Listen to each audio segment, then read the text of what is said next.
Hey everyone, how you doing? Gonna be a little bit of a different process here today. This is trip report day, so I'm gonna be kind of going back and forth with the screens and a little bit talking, and we're gonna be doing a slideshow here. Uh, we got Justin checking in the chat, so when you guys check in here, make sure you say hi in the chat, and if you have any questions as we go along here, make sure that you ask questions. My report's probably, I don't know, 15, 20 minutes long. But I would like to make this an hour show. If we have questions, make sure you ask away. I am willing to do whatever we can. We got John C checking in. We got Tommy T Sizzle checking in. Good morning to everybody.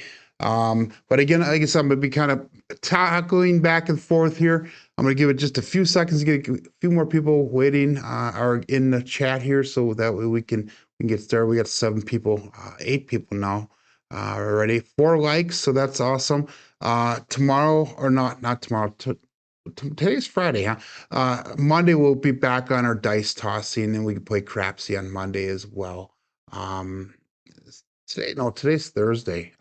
So tomorrow we'll do dice tossing, and then on Monday also we'll go back to dice tossing, like Crapsee and that type of stuff. Well, let's get started here. Let's see if I can figure out how to do this, and let's get going. Squeaky cheese curds.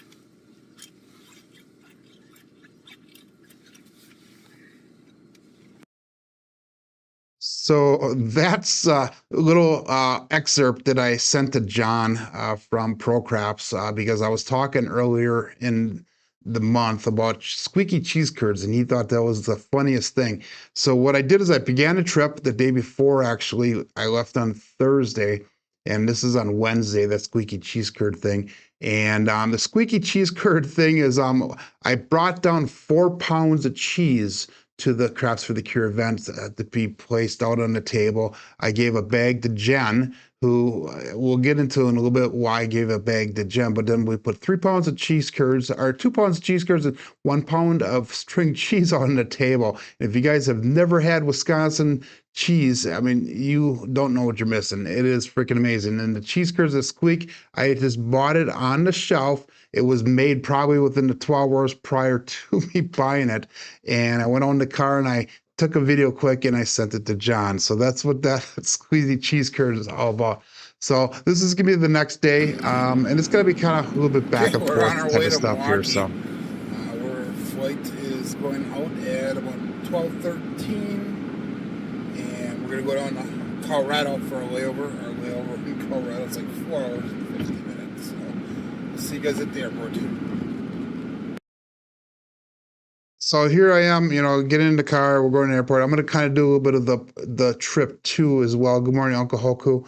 Kind of do the trip to the airport and everything, and as we go towards Las Vegas. So here's in Milwaukee. Now we made it to Milwaukee to the airport here, so we're going to be waiting about an hour and a half before we board our plane. So kind of excited to get going. Starting a trip to Vegas. Pretty small airport. We have 2 or 3 concourses. That's about it. So see you guys when we get to before we take off. Good morning, Wada. Just checking in on the chat as well. But anyhow, we got to the airport, went through security, and I'm going to kind of give a little excerpt here about what happened at security, but I'm going to explain a little bit more after the clip is done. Oh, we just got through airport security. They pulled me aside. Said something about being an advantage player. I don't know. I have no clue what that means, but just kidding. Actually, I did get pulled aside from security. Checked a couple things in the luggage, but everything checked out fine. So here we go on to gate D36. See you guys later. So I was going through airport security, and they actually did pull me aside.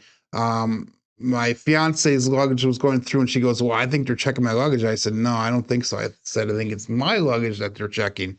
And they actually did pull my luggage aside. They pulled me aside and checked me out. I had 4 pounds of cheese in my luggage and a big container of chewing tobacco because I chew, unfortunately. Bad habit, I know. But what happened is they pulled me aside and they had me open up my suitcase and ask me a bunch of questions.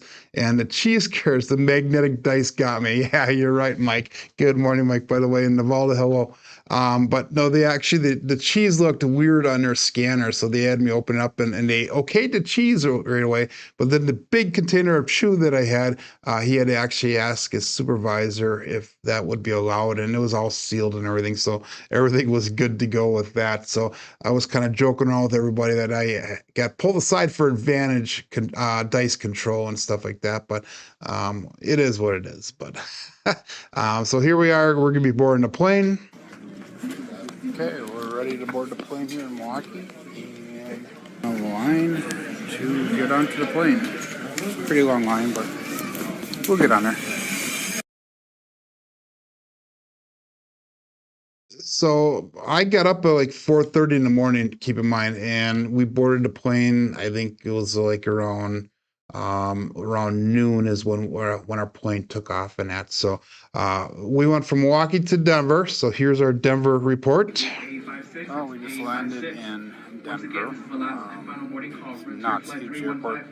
People all over. I mean, it's packed. If this is your flight and you're going to Los Angeles, We got about 4.5, 5 hour over here, and then we're off to Vegas. So Denver, we were there for 5 hours. So what happened was we had our trip originally planned to go on a different flight, and probably about a month and a half before the flight took off, they canceled my first flight. So I had to reschedule, and that was the only one available through that airlines coming out of Milwaukee. Now I could have driven down to Chicago, which is another hour and a half drive, which I was fine with. But what happened is I couldn't change my plane tickets coming back. So I was thinking, okay, how can I land in Chicago or Milwaukee and then get my car in Chicago? So I had to go with that flight. It sucked. We sat there for 5 hours. Good morning, Rick, by the way. And yeah, 5 hours. It really, really sucked. But anyhow, when I was in Denver, this Air Canada plane was parked out on the tarmac or whatever you call it, the runway or whatever. And I quickly texted Kevin Midnight Turtles and I said, "Hey, what are you doing in Denver?" And he started chuckling. He goes, "No, I'm not in Denver." He goes, "I'm going to be in Montreal tomorrow playing craps." So that's kind of what that is right there. So, so what did Mike say? 5 hours? Yeah, it was a long time there. We got a nice lunch. Oh my God, airport food was expensive, but not nearly as expensive as what the Las Vegas food was. And I'll kind of get into that hopefully a little bit later here. But anyway, we landed in Vegas about 8:50 p.m. So 10 and a half hours of travel time. So remember, I was up at 4:30 in the morning. We left at noon, Wisconsin time. And then you kind of go back. I think we got there, yeah, like I said, 8:50 at night. So this is the sign inside the airport itself. I was not able to stop at the regular Las Vegas sign, which I did drive past though, and I did see it, but I was not able to stop. So this is what the second best, and that's Mary there. So anyhow, this is John and Jen and Ian. They picked us up at the airport. The pyramid. You see the bear? Oh, yeah. Yeah. To the right. But I didn't. Okay, we made it here. We got Ian in the back seat. Mary, John, Rockin' John is driving. We got Jen. So Travel agent Jen. travel agent Jen. She set us up. She's hooking us up pretty nice. So we're on the way to pick up Mark the Point here. We'll catch you guys later. So Jen says travel agent Jen. What happened was we had problems. We were waiting for John to try to get some bookings in through his Premier hosting, and they were not unable to do it because it was NASCAR weekend. So Jen stepped up to the plate and she found rooms for myself and Mary, for John and Ian, for Ryan from Mark the Point, from Brian, Holy Roller, us as a group. She found hotels and got us all comped at all the hotels at all different places. I know they, John and Ian, and I think Ryan were at the Sunset in Henderson. She put Mary and I up at the Luxor for 4 days, and it was all comped. So that was greatly appreciated by Jen.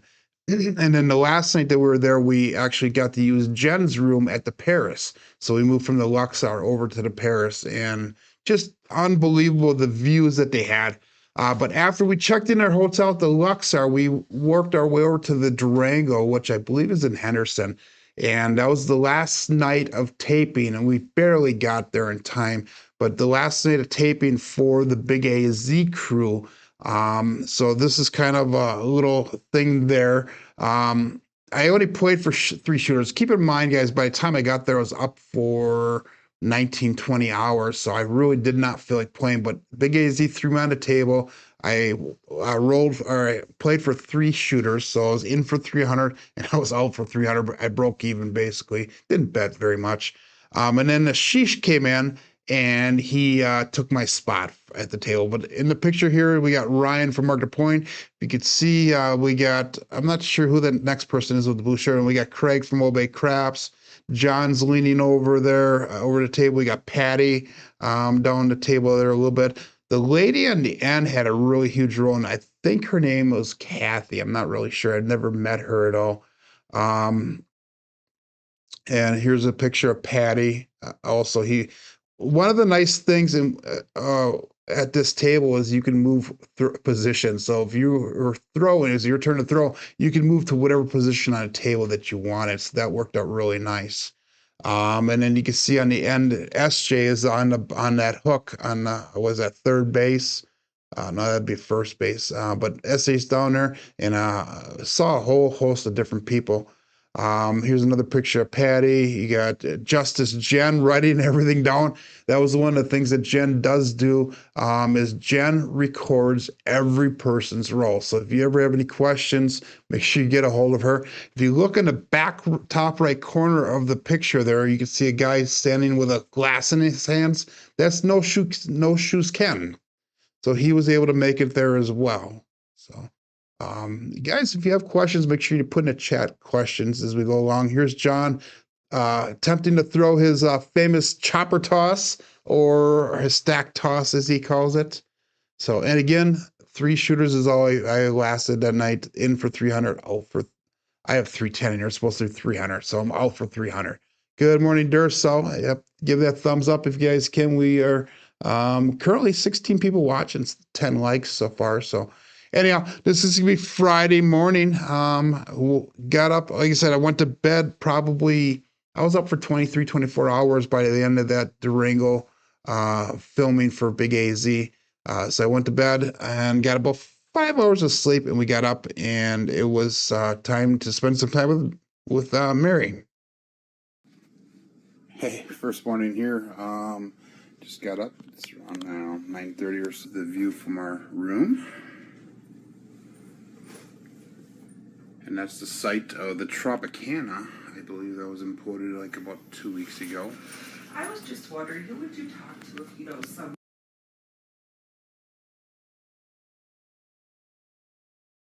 Okay, so yeah, it was just, starting the Friday morning that Mary and I, our goal was to walk the strip.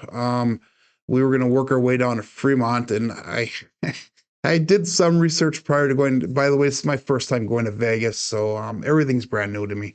And we were at the Luxor, which is the second from last property on one side of the strip. And I was thinking, okay, let's start working our way down, see if we can make it all the way down to Fremont Street. Well, we made it down to Paris. And I'm like, holy mackerel, I'm starting to get a little tired of walking here. And I Google mapped how far it was to get back to our hotel. We only walked 1.7 miles. And of course, it's gonna be stopping and going up and down sidewalks, over the bridges, up and down the escalators. Half the escalators weren't working. Some of my things that, some of the things that surprised me were the amount of homeless people sleeping on the streets. The smell of marijuana in the air. Oh my God, that was terrible. The tweakers that were walking around, and all the panhandlers. Everybody was out to make $1, They tried every trick in the book to get you to stop, to try to get you to spend money with them. That was the parts that I really was not liking. Um, but anyhow, when we stopped, I saw that we only went 1.7 miles. And so I had said that, our goal is to go down to Fremont Street. So I looked to see how Fremont Street was, and it was like another 3.2 miles. I'm like, screw that. So we got a bus pass, and we rode the bus the rest of the way. So a few questions real quick before we continue on. Comment from Uncle Hoku. He says he's had no squeaky cheese curds on his trip to a volleyball tournament in Wisconsin Dells. He loves Wisconsin. He took some home and shared it. They are awesome. Yes, they are. Duracell's asking whose toss I was impressed with. I watched a lot of the different people throwing the dice.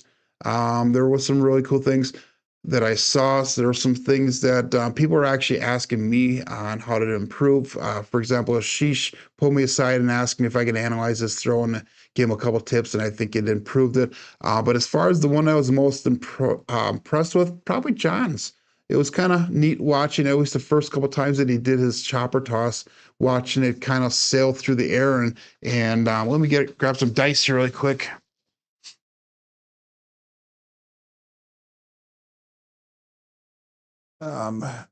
His dice actually did, if I could hold on to my dice. There we go. His dice would fly through the air, and they would actually spin like this. I mean, they were spinning in the same direction, and they would stand right on top of each other. It was pretty cool to see. Something, that I did not see ever before, anything like that. There were a lot of people that liked my toss. Duracell. One of the things I think, and this is a comment that came from Craig from Bowbay Craps. He said when he watches my videos, he doesn't really realize the level of elevation my toss. And if I'm doing the Yuri grip toss, my dice are only about 2 feet off the table, if that. And if I'm doing my regular toss, it's about 3 to 3.5 feet off the table. So, not about 2.5 feet, 2.5, 3 feet off the table. So I think that was one of the things that surprised them.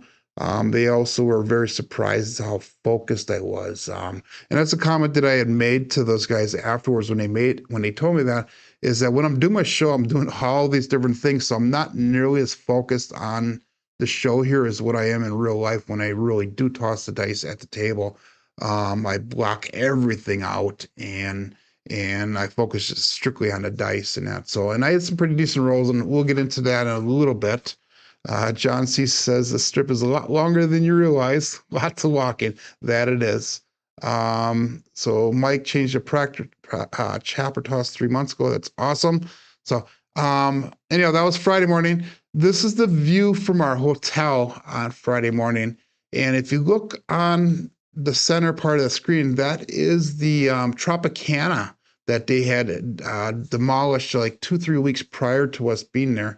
That was straight outside of our hotel window. So, you look at the background, or the view of the mountains in the background are really cool. And depending on the time of day, those mountains change different colors. They change from a red color and a black color and a grayish color. I mean, the way the sun bounced off them was kind of a really, really neat experience to see. So that's the MGM Grand across the street. Right next door to us was the Excalibur, I believe. And on the other side was the Mandolin Bay. So that's where the Luxor is stationed on the end of the strip there. So this is the view down the strip from our hotel parking lot. On the left there, you can see just a little bit of the Excalibur. You can see New York, New York there. MGM Grand is on there. And I mean, a lot of those, like I said, this is just the beginning of the strip here. So hopefully, guys, you like this style of trip report that I'm doing here. We're gonna have some videos and pictures mixed in here. This is after we got on the bus, and like I said, we had like 3.2 miles to go back to the Fremont. So my mom and Mary are both big Elvis fans, so I had to take a picture of the Elvis Presley Boulevard. And you see Circus and all the streets going down towards Fremont there. John C. asked if I did play in a Lexar. I did not play in a Lexar. I did walk through the casino. The casino was not terribly dark, but it was definitely not bright. It was, towards the darker side. Um, but I was warned by a couple people not to play there because they said the tables are very bouncing. They were not extremely fair, the bounce on the table. So I did not even try it at all. I did most of my playing at like Planet Hollywood, Paris, Sunset, Durango, those types of places. So good morning, Leon. Welcome to CFJ in the morning here. So that was a picture from the bus. And this is Friday morning here. Let's go through this really quick. Stopped at Fremont Street. Longest row is about 9 rows long. Bought in for 300, cashed off at 297. This is Friday, second day of the trip. So in the morning, I stopped at the Fremont Street. My goal was to play at several different casinos, and I collect $1 chips. So my goal was to go down to Fremont Street, see if I can meet Uncle Hoku, because I heard he was in town and he was playing down in that area. I was not able to see him. I stopped in several times and was unfortunate each time that I did stop in. But I played probably, I don't know, there was only about 4 or 5 of us on the table at the time, so I was able to shoot it like 3 times. So I bought in for 300 at the Fremont, and I cashed out at 297. All proud because I got my $1 chip. So I walk out, I look in my pocket, and I did not have my damn $1 chip. I cashed the darn thing back in. So that kind of sucked. But it is what it is.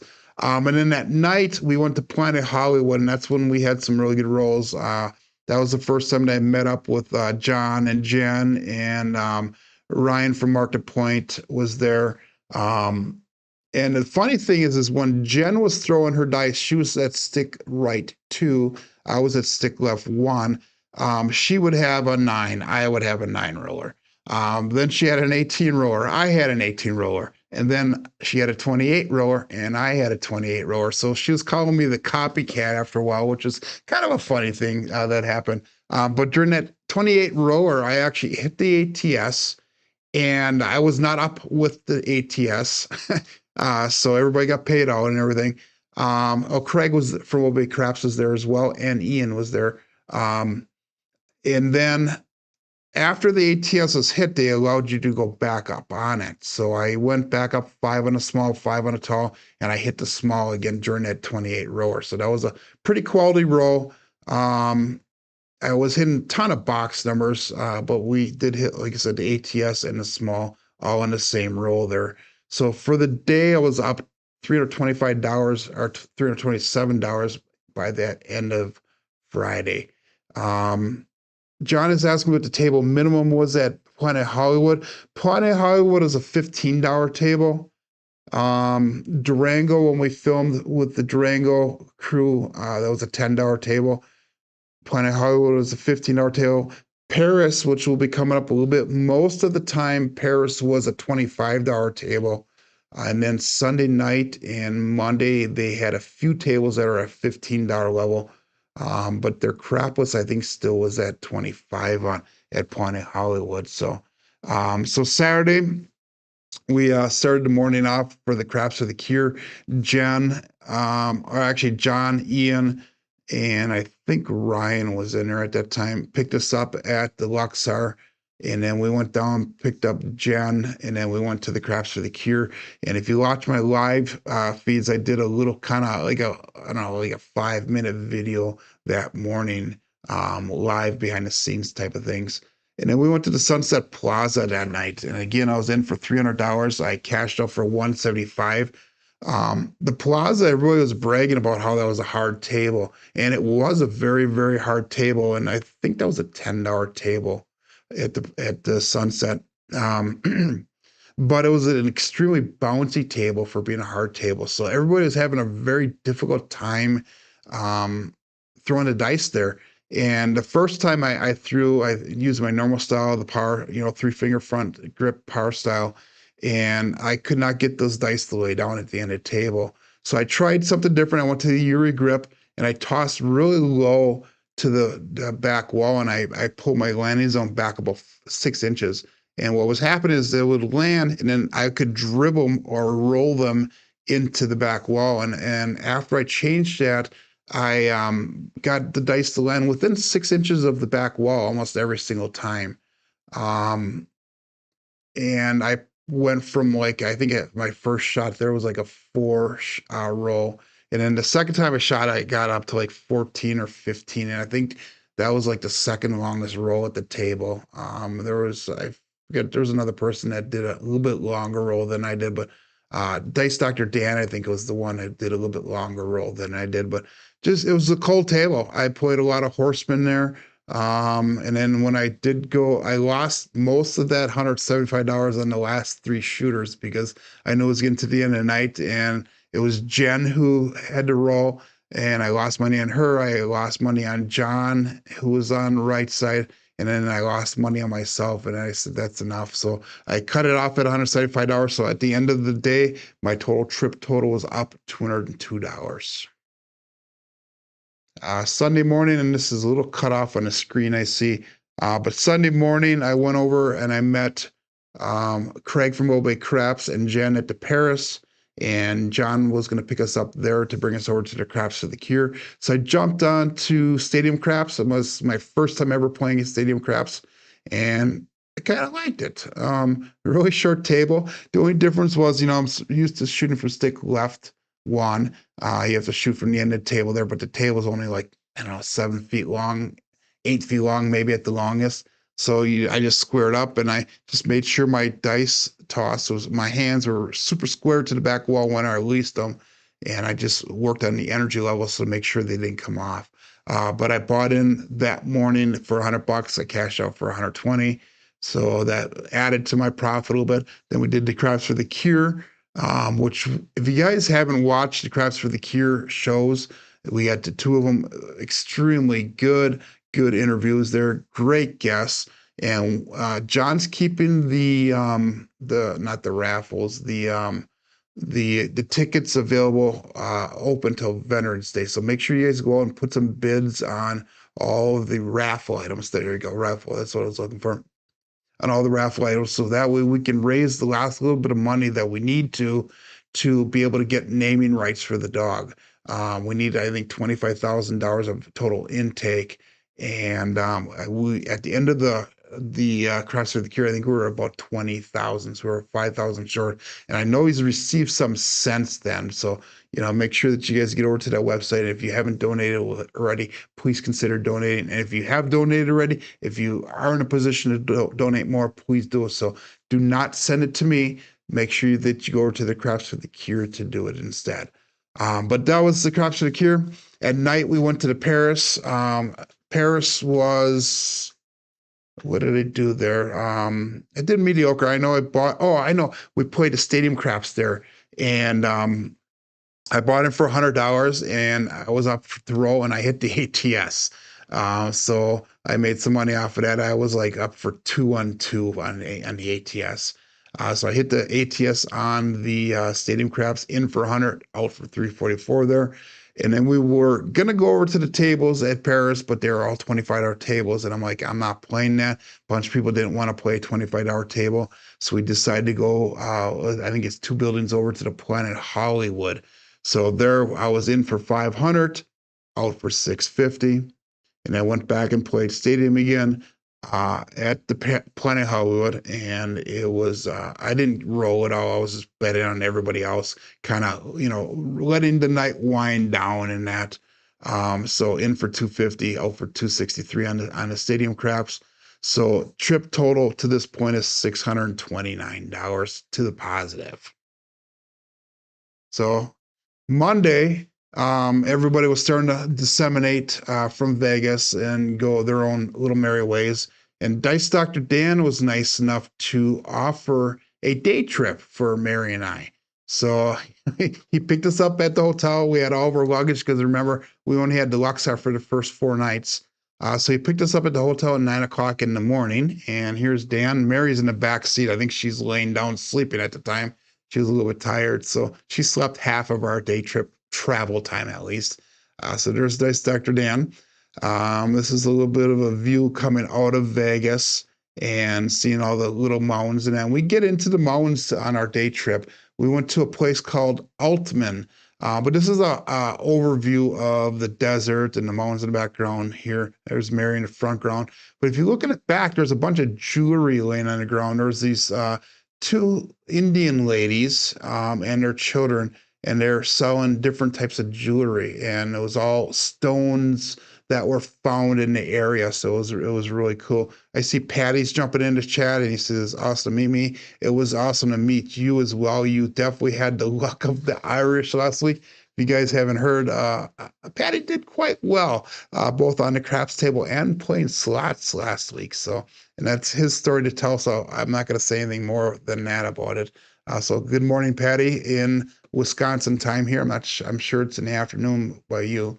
But anyhow, really good prices on the jewelry. We actually did pick up some earrings and necklaces, and I got a little Grand Canyon stone arrowhead necklace thing for like, I think it was like 10 or 15 bucks. I mean, those ladies could have easily charged twice of what they were doing and made more money, but it worked out pretty cool.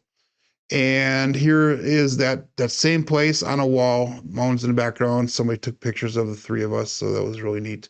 But anyhow, Dan took us to a place called Oatman, Arizona. And if you ever get a chance to go there, it's only a 2.5 hour car drive from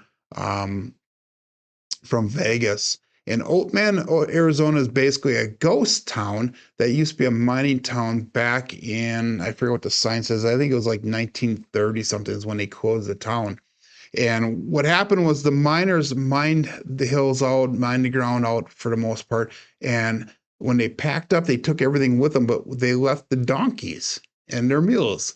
So these donkeys and these mules became wild or whatever. They took over the land in this town before it was re-inhabited by these people that, run their little stores in it now. So it's at 2,700 feet. And let's go through this and I'll show you a little bit about the donkeys. So the donkeys, the mules, or whatever you want to call them, just migrating around the street. Wild, they're free. They're leftover remnants from the miners back in the 1940s when they built this town, Oatman, Arizona. It was founded in 1913. And they said the last miner left it around 1943, I think is what the sign said. So they're just here and people come up and down the streets. They just feed the donkeys. Look at a cool black stripe on this one. They just sit here looking at the people.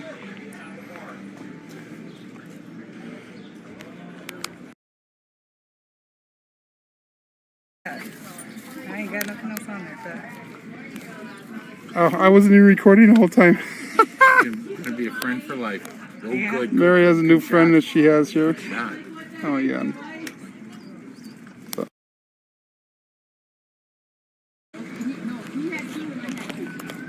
Hey, buddy.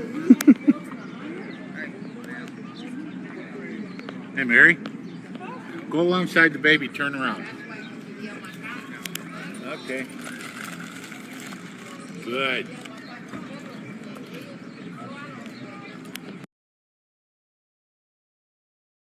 So Dan had me walk down there next to Mary with these two donkeys. Also, it's a mom and a baby donkey. And he took a bunch of pictures of us and he said, here's Joe and Mary and their kids. So he sent me a picture of that. So he was kind of joking around regarding that. But anyhow, so we spent probably about an hour and a half, 2 hours at Oatman. Again, guys, Dan suggested going there and I was like, I wasn't quite sure. Mary was all excited to go see the donkeys. I will tell you what, I was glad that I went because it was a pretty cool site. Didn't cost it anything. It cost $2 to park there. And it was on the honor system. They had a wooden barrel by the parking lot and said, hey, put $2 in if you're parking here, which we did. But it was a pretty cool experience, something I've never thought I would ever see and something I probably would never experience again. But if you do get a chance, go to Oatman, Arizona. It was pretty cool. So here it is leaving. We're leaving Oatman. Oatman is up in the mountains, obviously. And we took a really small mountainside road to get up there. And then we took a different way back, which is more of a highway on the way back. And this is one of the highways on the way back here. Wow, mattress is cracked.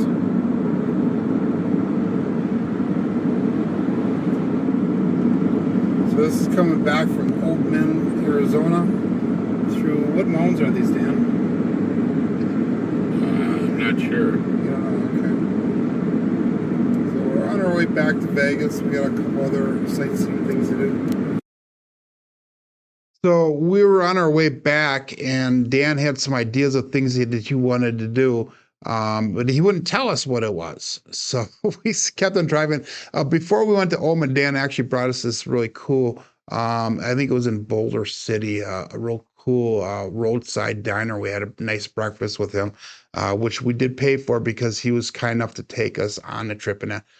But we left Oatman, and the next place that we went to, and this is something that Dan surprised us, was the Hoover Dam. So let's check this out.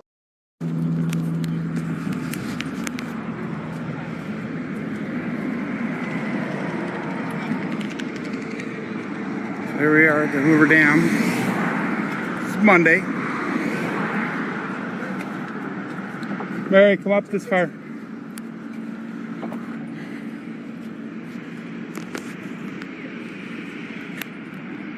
Water flow out there. It's huge. So I've seen pictures of the Hoover Dam before, and this is one of the places I did want to go. Dan surprised us by taking us there. And we're standing on a bridge, and you can see the shadow on the Hoover Dam there of the bridge. And the bridge is called the Pat Tillman Bridge. And I think most of you guys know who Pat Tillman is. But anyhow, you're standing there, and you're probably 200-300 feet above the water that's below. I mean, if you look at the picture on the side there, those cars look pretty small. And I know I was taking pictures with my hand over the rail of the bridge, and I was so afraid I was going to drop the camera, or the phone, and that. But anyhow, so Glenn says that he doesn't miss having to drive over it with all the people across the street. I didn't see any people crossing the street there, Glenn. We had to go down into this parking lot, and you had to walk up all these huge steps to get up to the bridge. But anyhow, pretty amazing sight. You don't realize how big that is until you really sit and look at it. These pictures do not do any justice at all.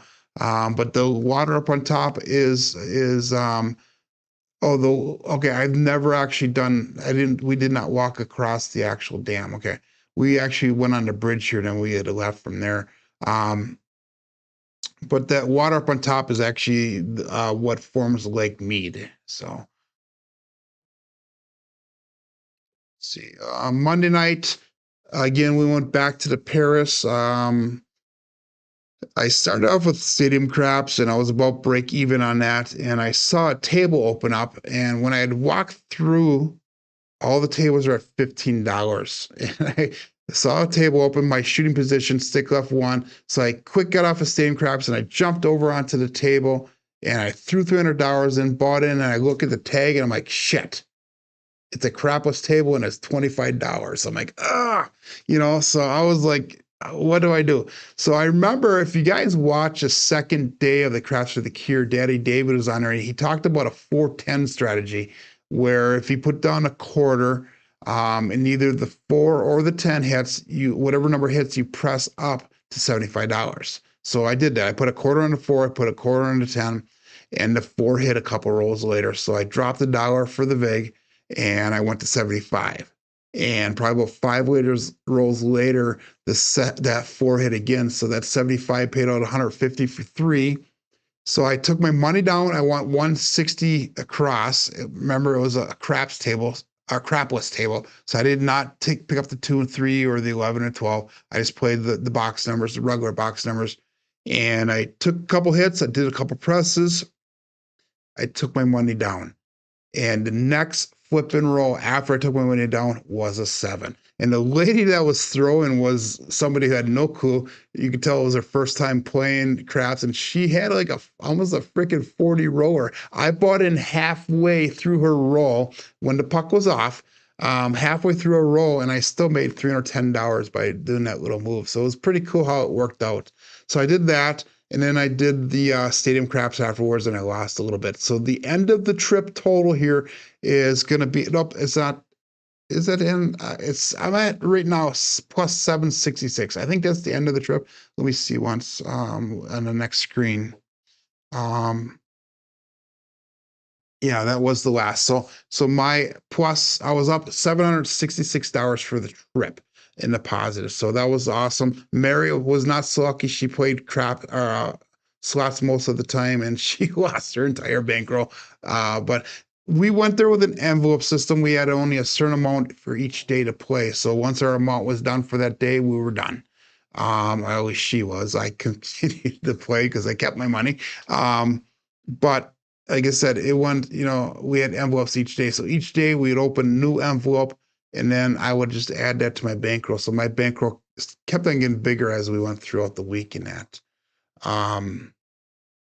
This is Salt Lake City. So we took off from Las Vegas. We got a taxi cab in the morning, and Jen asked if I played at the Luxor. I did not play at the Luxor because everything was down at the Planet Hollywood, at the Paris, uh, Sunset with you guys, and at the Durango.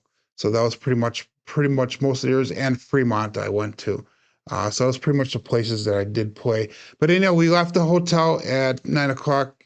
No, probably about 9 o'clock, 10 o'clock in the morning, and jumped on a plane in Vegas. This is our view from Salt Lake City, Utah, where we had a 2-hour layover. And then this is the last picture that I have here, and this is when we finally got above the clouds, and it's just kind of a cool little picture from the window of the airplane with through the clouds and that. So, but guys, gals, ask questions here.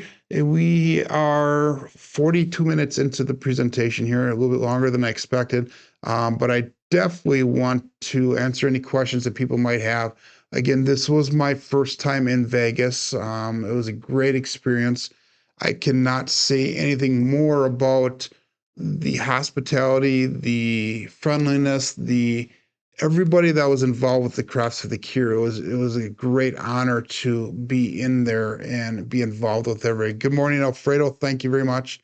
I will say this: every single YouTuber that was there, and every person that you see in chat that was there that said hi to me, was exactly how they portray themselves to be on the channel. So I did not see fake people, which that was a blessing to me because it was really cool to see everybody interact. And John made a comment yesterday because I asked a question on his show yesterday.